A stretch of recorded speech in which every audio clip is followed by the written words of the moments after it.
Hello, ladies and gentlemen, and welcome to the future of the water and the wastewater industry and the careers you didn't know about. And I'm your host, Dave Kosminski, and we are live in the studio with a retired gentleman, from the Metropolitan District, Mr. Alan King, who is actually a retired real estate tech that worked for the MDC, but has a man of many talents. Hi, Alan. How are you? Hey, Dave. Okay, let's try this again. How you doing?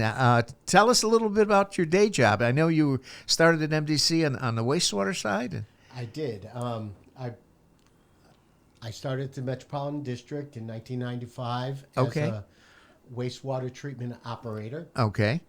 After a year and a half, I had my Class 2 license. I could do just about anything at the plant. Uh-huh. As a relief operator. Okay. And it was incredible. Nice. It was a great experience. That's it. Now, how many years did you have with MDC? I finished with 28 years. Uh-huh. And 4.5 of those were spent at the wastewater treatment plant. Okay.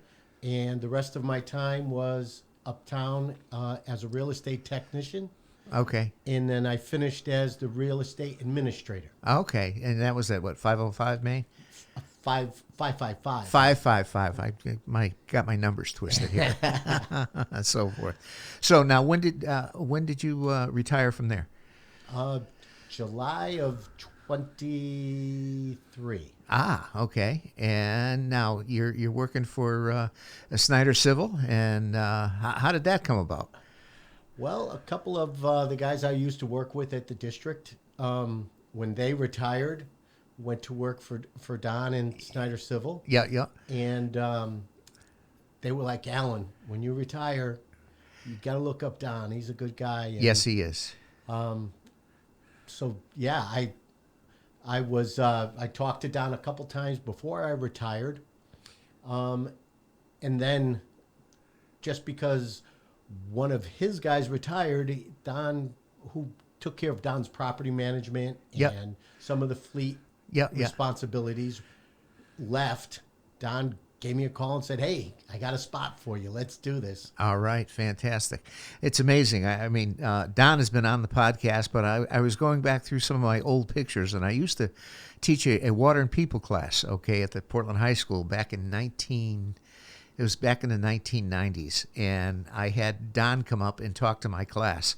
And I'll have to show you those pictures. I'd love to see them. He came up and talked to the class on basically what he did, how he got into it, and so forth. And it's amazing. So, I think we're going to be up to pretty much, I think you're episode 105 right now.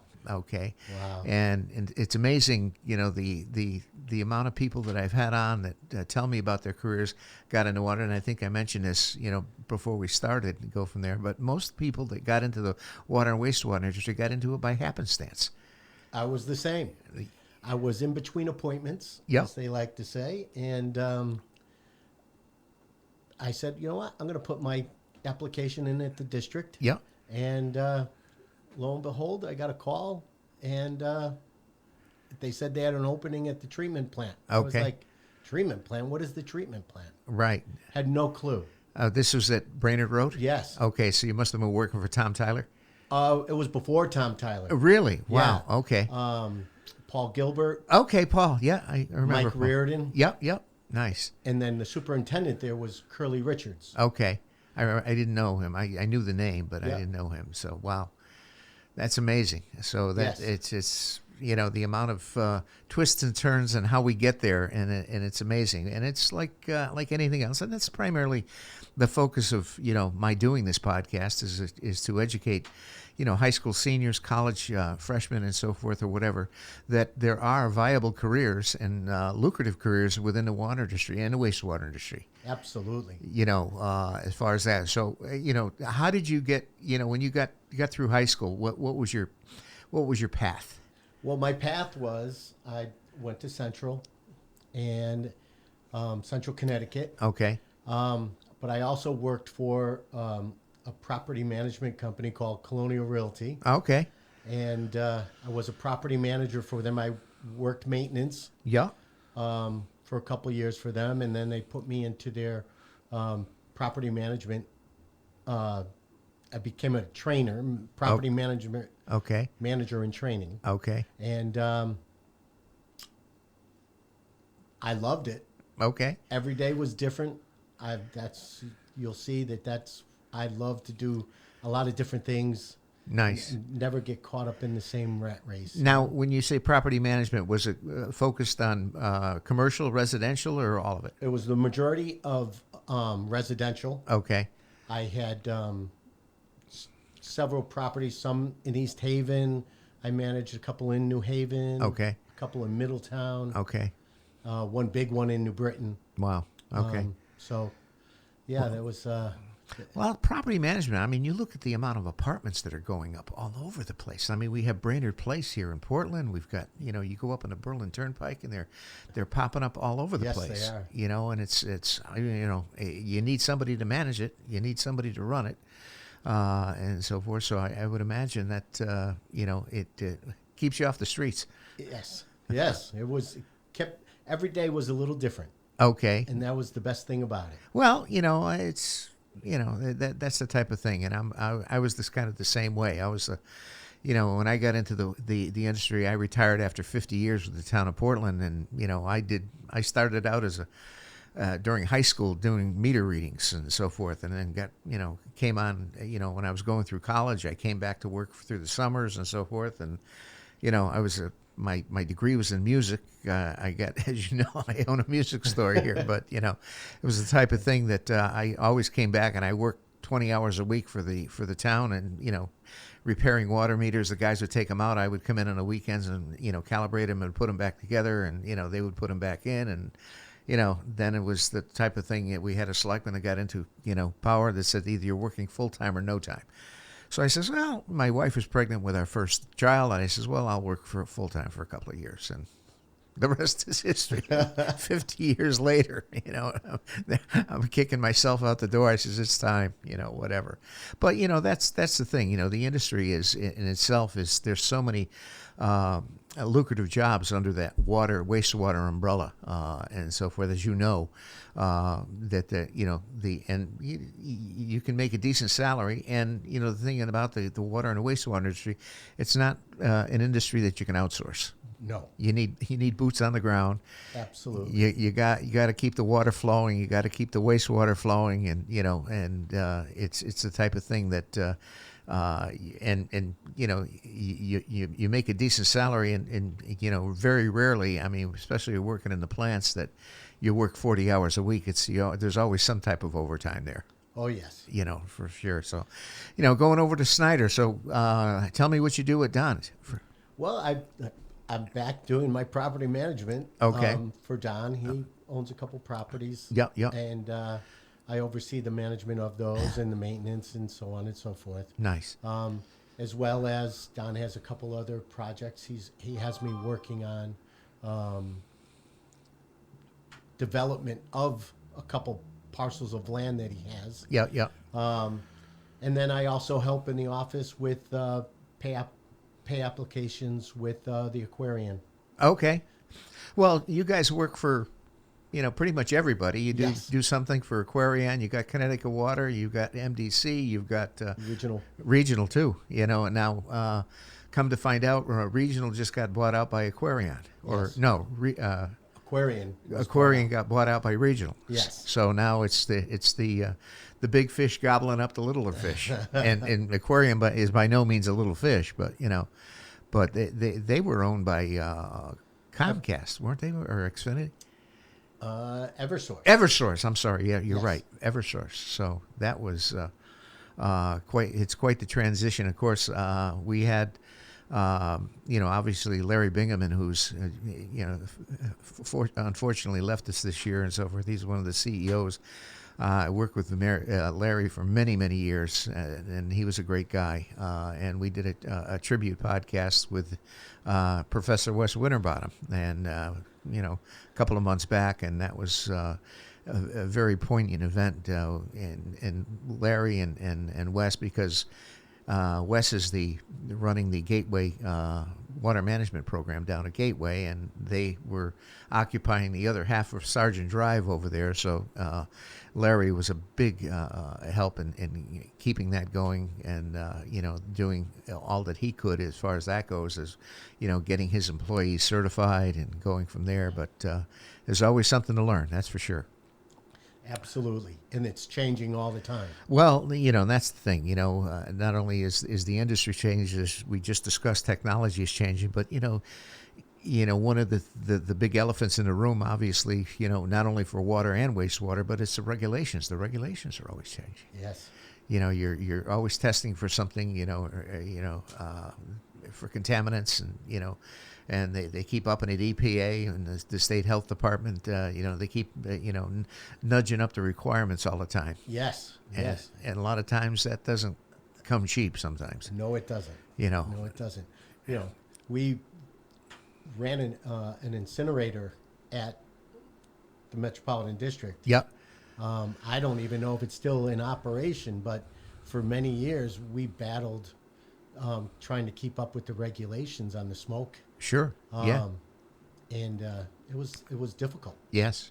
I think the incinerator's still there. Yep. I believe it is. I think it's still there. I took, because I do I ran the water boot camp for MDC for many, many years and we always had tours over at, all of the MDC facilities, but one day was always over at the wastewater plant and so forth. So seeing how, you have, and I used to say you have shipping and then you have receiving. So exactly. Shipping is, you had Reservoir 6, you had West Hartford, and then yes.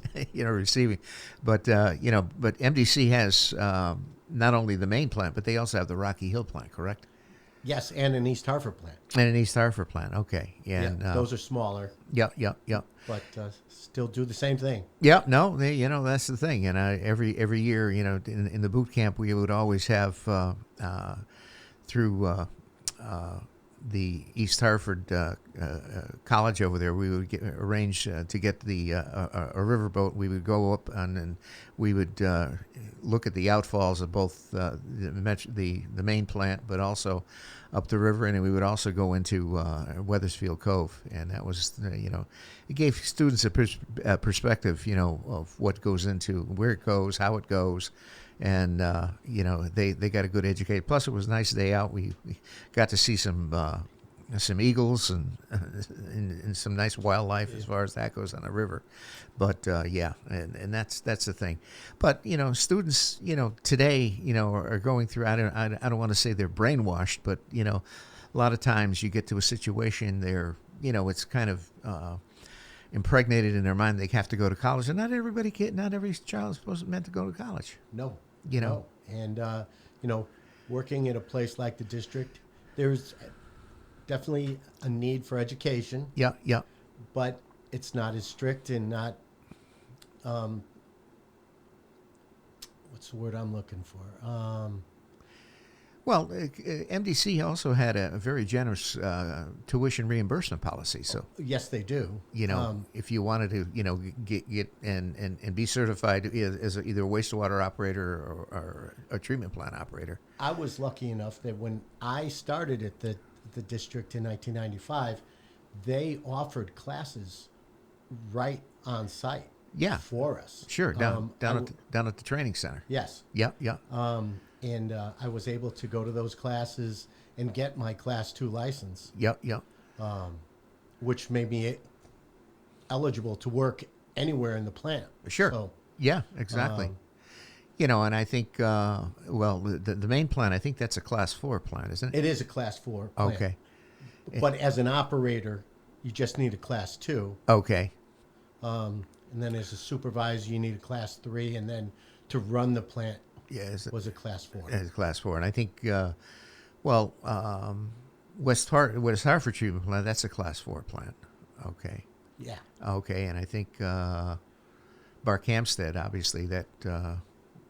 that's on the water side, yeah. Yeah. Yes. And they go from there. But, it's amazing how, all of the pieces of the puzzle fit together. Yes. So tell me, what do you, outside of work, what do you like to do for hobbies? Well, I love to golf. Nice. Okay. Retirement has allowed that. That works. You can fit that into your schedule. I do.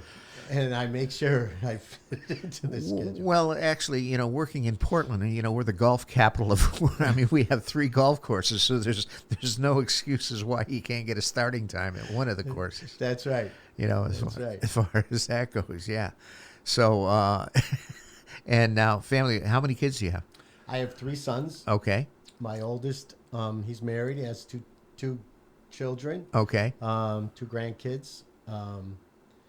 My wife watches the younger of the 2. Okay. 3 days a week. Okay. And the older is Sydney. She's in kindergarten. Oh, nice. Yeah. Nice. So it's great. That's great. So, well, you got somebody to spoil. Exactly. Yes. And you can give them back. For We sure. do spoil them. Yeah, for sure. So, anyway, as you know, being in the music business, what kind of music do you listen to? I enjoy all music. Yeah, yeah. I love country, Okay. but back in the day, I liked the disco music back in the day, There you go. and good Irish music, Oh, nice. little Sinatra mixed in. There you go. Yeah, so I can fall under just about every umbrella. Well, years ago when I was playing 6 nights a week and all that kind of stuff, we did the Catskill resorts, and I did the resorts down in Moodus, Connecticut, and Banner Lodge and Frank Davis and the Sunrise or whatever. And disco was huge back then. We used to wear the leisure suits and the platform shoes. But it's amazing. We had, the down in Moodus, they had clientele was primarily New Yorkers, but they would come up out of New York and stay for 2 weeks and stay in cabins and so forth, and we would back all the shows and go down and play in the lounge and do the dance music and so forth. And disco was huge, for sure, to get out there cutting a rug. So do you have any favorite albums that you listen to at all? Notice we're old because I say albums. Yes. Earth, Wind, and Fire. Oh, nice. Okay, there you go. Was probably my favorite. Nice. Horn group.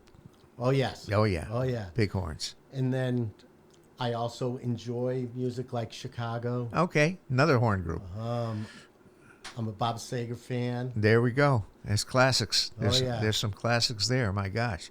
I just got back. My son and I go out to our music trade show, which is basically the NAMM show, on my sweatshirt here. But every January, we always go out to Anaheim, and it's amazing. It's everything that's new in the industry, and lights, sound, software.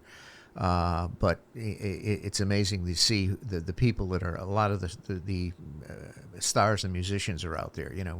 Stevie Wonder was there.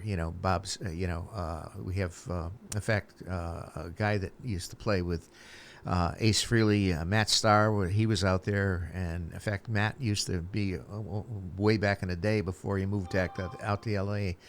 He was one of my first drum teachers here at the store. So we got to go out there, but it's the type of thing that Stevie Wonder. You see him, and in fact he sang at the Grammys and so forth, and he has his entourage that his two. He has 4 bodyguards and a personal assistant. Wow! That you see him walking around the show, and but very nice. You can go up to him, you talk to him, you take pictures, whatever. Get autographs, and but they had the Van Halen's guitar player was out there. A lot of people were out there, so it was a good time. And we have every year we use. I've been going for over 30 years, and it's kind of my working vacation. You go out and spend money, for the store.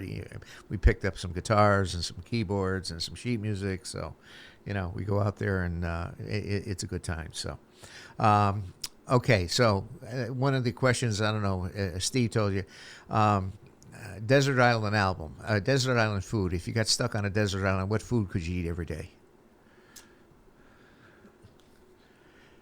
Buffalo wings. Okay. Nice. Oh, yeah. All right. I love buffalo wings. There we go. Well, it's Super Bowl weekend this weekend, so you better get stocked up on some wings, man. Do you like them hot or do you like them sweet? Oh, I like them hot. Okay, baby. There you go. Yeah. Lock and load. Yes. For sure. Fantastic. All right. Alan, thanks so much for coming down. I appreciate it. And again, this is the careers that you didn't know about in the future of the water and wastewater industry. So right now, I'm just going to hit the button here. And all right, ladies and gentlemen, that concludes this episode of the future of the water and wastewater industry and the careers you didn't know about. And in the house this afternoon is Mr. Alan King, who is a retired real estate technician from MDC and now is working for Snyder Civil Engineering. So, Alan, thank you so much for coming down. And that is all.